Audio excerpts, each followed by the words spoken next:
Hello everyone, this is CoolMeerCat648, and welcome back to Alan Wake Remastered Part 9. And yeah, let's get right into it. And I fell in a hole. Or ditch, whatever the hell you call this. See, bestseller? No reason to worry. Your cutout's good as new, right where I left it. I'll come back for it once we have the place secured. Yeah, that's been my biggest worry all this time.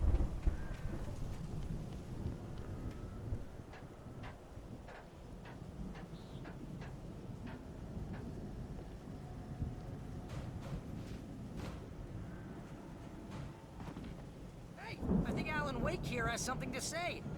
What's that, Al? Oh, I'm Alan Wake. I'm always right about everything.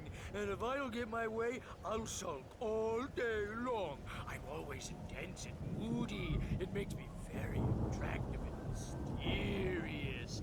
Right now, I'm just standing here because I need my best friend Barry to carry me. But that's okay. I can just take him for granted. I think I see what you did there. Yeah, it was pretty good. You want me to do my imitation of Barry Wheeler? No? Thought so. Ditch. Wow! You look at that thing, Al! They really went all out with this Viking crap, didn't they? Look at all this stuff! They must have done okay for themselves. Oh, whoops. We all spend a third of our Night dreams in Springs! its soft embrace, Man! somewhere It's back between memories. fantasy and Hey, oblivion. remember when I got you that gig? But Your dreams first have a real way of writing forcing job. What got you themselves started? into life, Was this one of your vice episodes? versa. In Night Springs. Tonight's episode, The Dream of Dreams. That's by someone else. We join Mr. Jones as he explores the endless dreamscape, only to be brought to a sudden stop by a decidedly mundane situation. A long line of people. Hey, Jones, right? Listen, we're gonna have to wait until His Highness over there is good and ready. Oh, wow. Who's that? You don't know him? What are you, new? He's the guy dreaming us. Well, not just us. He dreams everything. All of this. But wait, no. I'm the one who's dreaming. I'm asleep. Isn't this my dream? Oh, yeah. Sure. Get real, pal. You're just another dream. I'm a dream. You're a dream. The weirdo in the diving suit is a dream. And the girl made of smiles and sunshine is definitely a dream. But I'm pretty sure I'm dreaming this. Well, maybe you're a really confused dream. What am I, a shrink? All I know is I'm going with the smart guys, and they say that's the guy doing the dreaming. Right there. I don't know what that means. It means we keep him happy. No sudden falls. We make sure he has his clothes on when he goes out in public. No chases where the monster is nipping at his heels and he runs like crazy, but his legs don't seem to get him anywhere. None of that. Because if he wakes up in a cold sweat, yeah, precisely. So we wait till he wants to move on. Keep things nice and calm. Hey, something's happening here. Yeah? What's that? What? Can't you hear that? Oh, God help us, it's an alarm clock. Oh, it's you, isn't it? Please, man, I got a wife and kids. Please don't wait.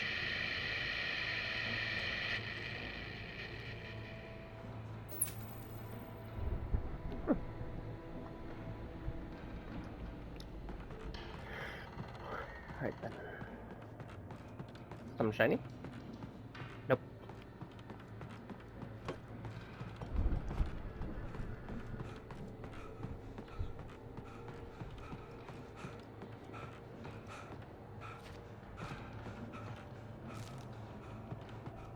The Viking boat looked imposing, almost like a battering ram.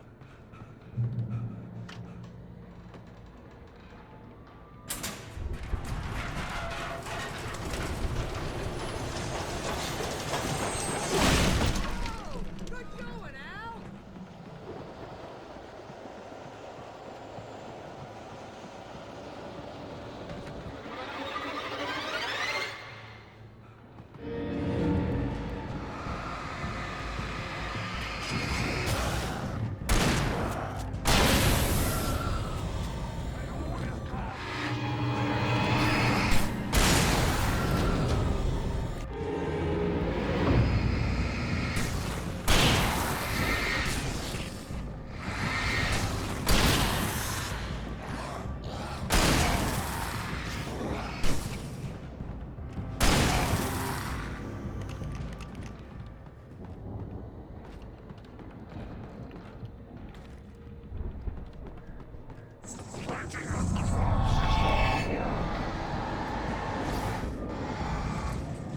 Oh, what?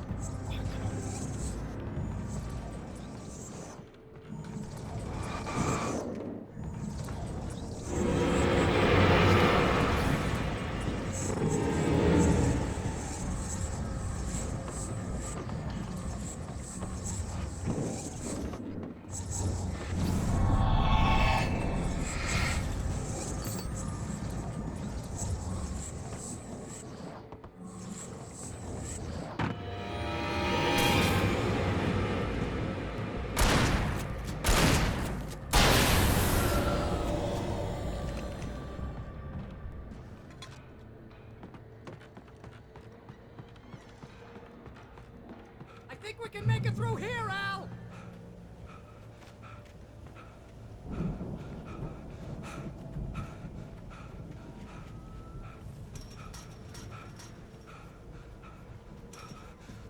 Am I being an idiot?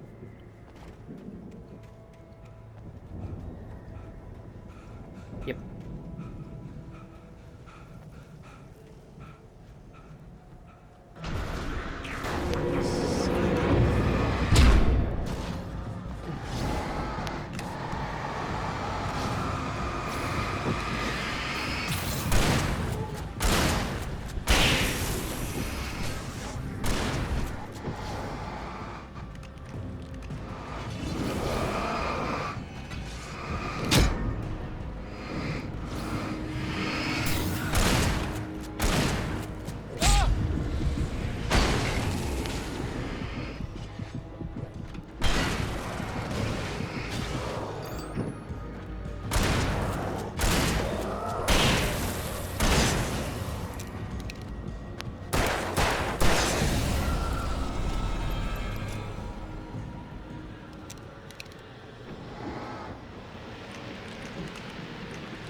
Wow!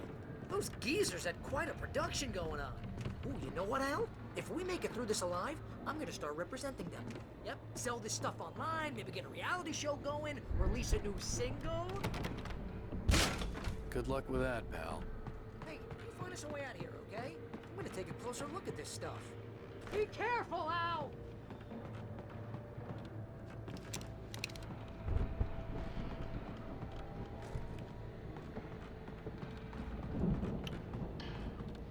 Come on.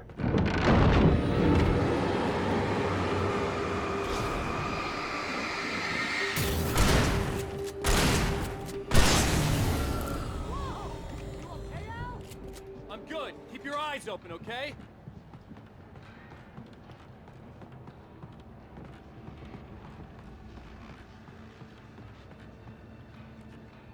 Stop.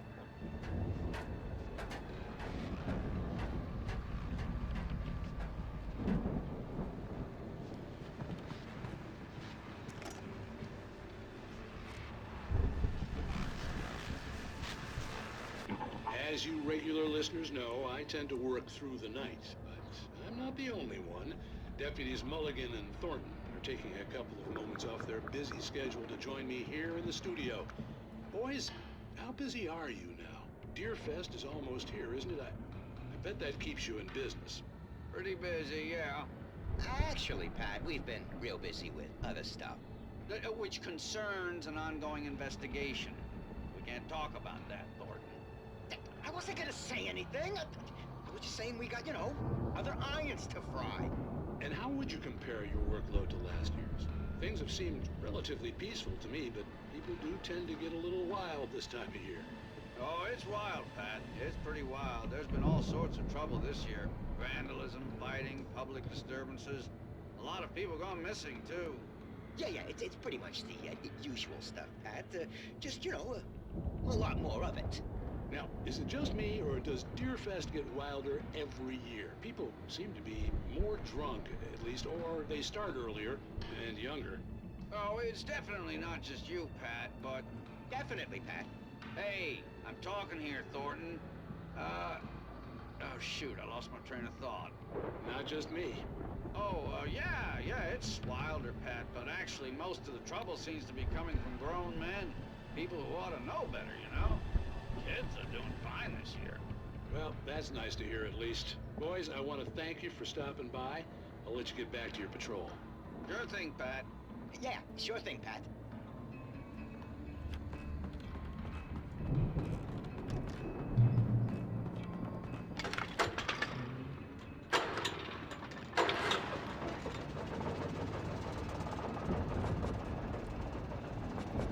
Oh, those batteries.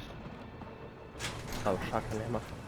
I could see the building that had to be the Andersons' home on the other side of the field. It wasn't far now. I wasn't worried about trusting the ramblings of two burned-out geriatric wrecks. They had the goods.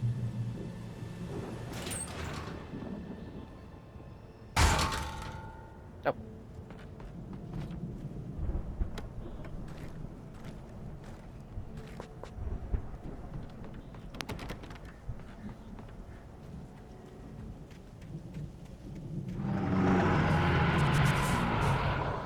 Got to be kidding me.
You know. Now, why would that be over there?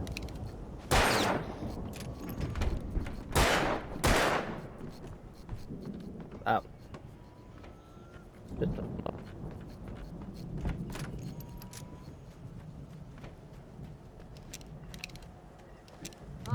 Al? Is that you out there, buddy? Yeah, it's me. Hello. Hey, let's go, man.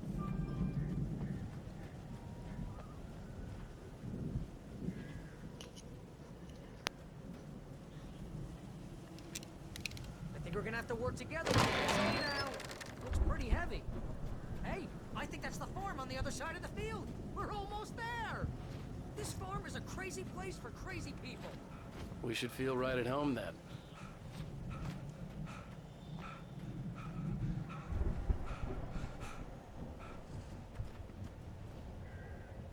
Come on, one more gate. The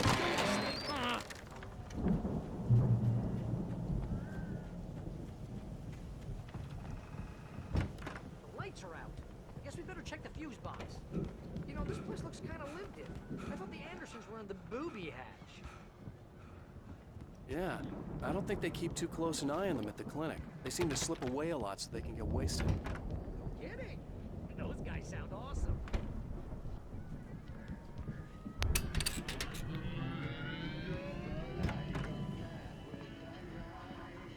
Can you hear that, Al? Music? Of course. We need to find where it's coming from. That's the message the Andersons talking about. That's the whole reason we're here. Lady of the Light? Oh, that's gotta be what's-her-face, the crazy lamp lady from the town. Cynthia Weaver. Right. Must must be.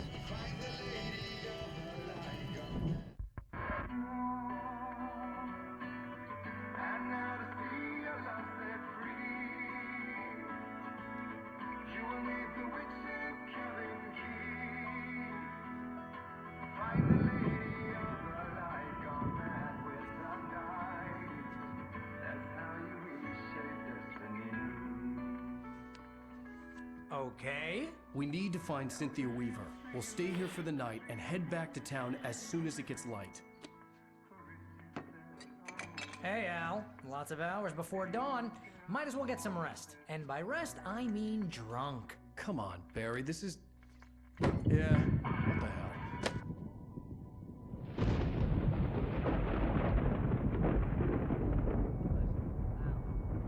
I'm sorry about this. No, seriously, because I know we don't get along, but we're gonna find her, right? And even though you're a crazy bastard, I'm gonna stick by you, no matter what, ever, Al. Sure, like a brother. I'm a writer, goddammit. Correct. If I just wanted to, I could write 10 books a year. And they'd be the best books that year. No, you couldn't. That's right, I couldn't. But I could, because I'm a writer. What? What do they put in this stuff? I feel like my brain is coming out of my nose. I'm gonna get the recipe off those coots and be a booze millionaire. I just miss her, Barry. I just want her here with me. I know, Al. I know. It's gonna be okay. We're gonna make it okay.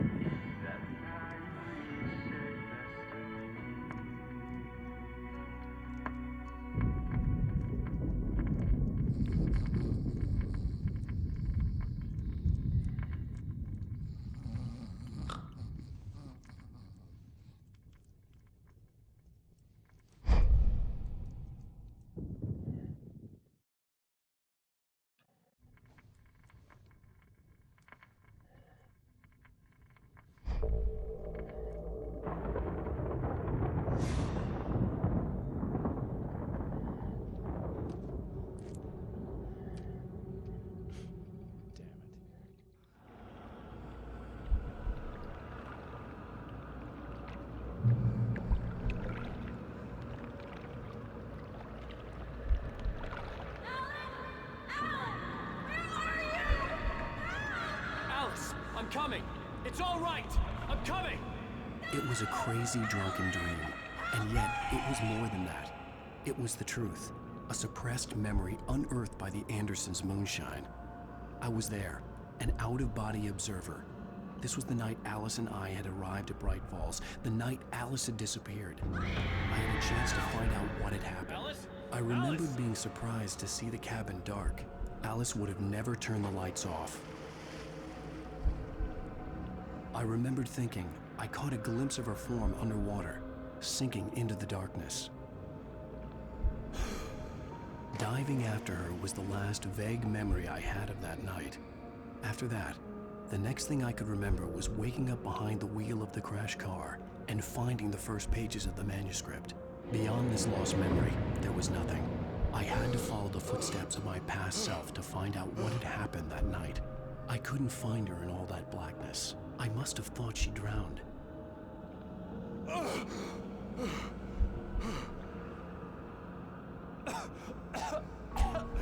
Alice! Jagger had Alice, and Alice. so she had me. Alice!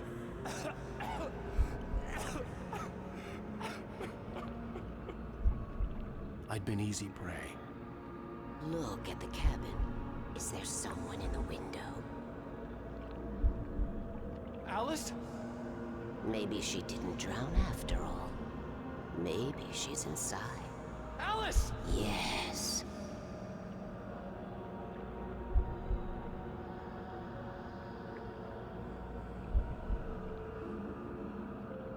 The dark presence had touched me. She had dug her nails into my brain and used me, made me her puppet.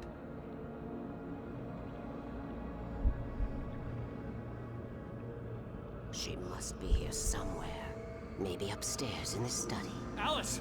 Yes, that's where she is. You can apologize. Alice! You'll laugh at the whole thing together,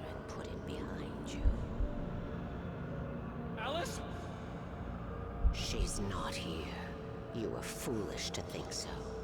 No, she's dead. She drowned. No, no, no! It's your fault your wife is dead. You are guilty.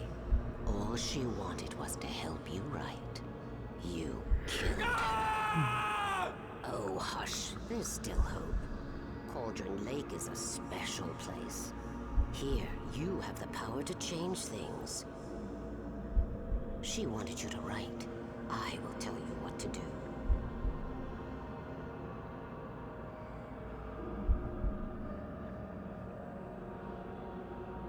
You can write her back. The story will come true, and all will be well again. She had Alice, and the manuscript was the ransom for her.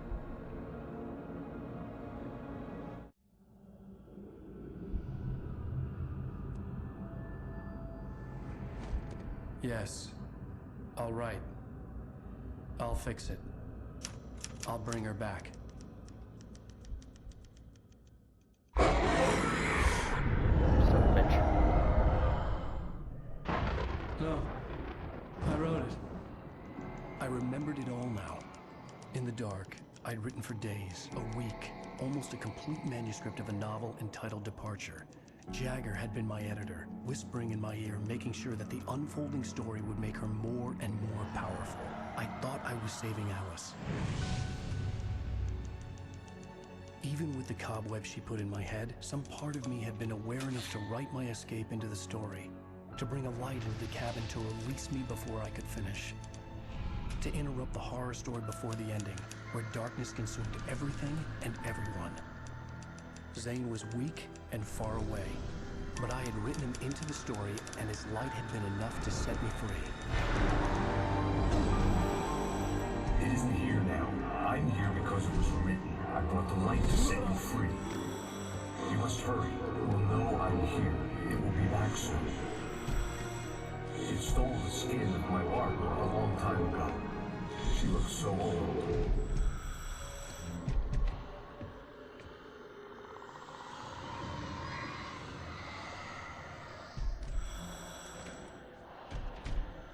I had woken up, confused and groggy, my mind consumed by darkness and fear. All I could do was to escape.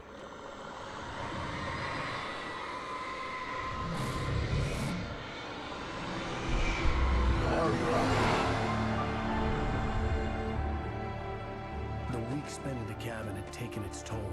I was barely conscious, and fading fast. It had to have cost Zane terribly, thrown him even deeper into whatever dark place he now haunted. But he had managed to weaken the dark presence, kept me safe that night.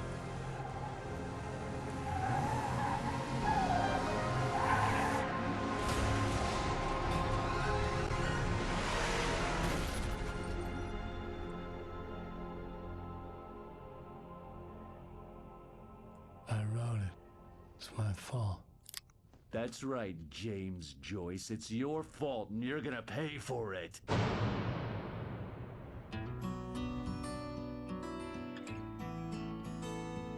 Alright, everyone. I am going to end that here. We just finished episode whatever we're on. So thank you all so much for watching, and I'll see you next part. Peace.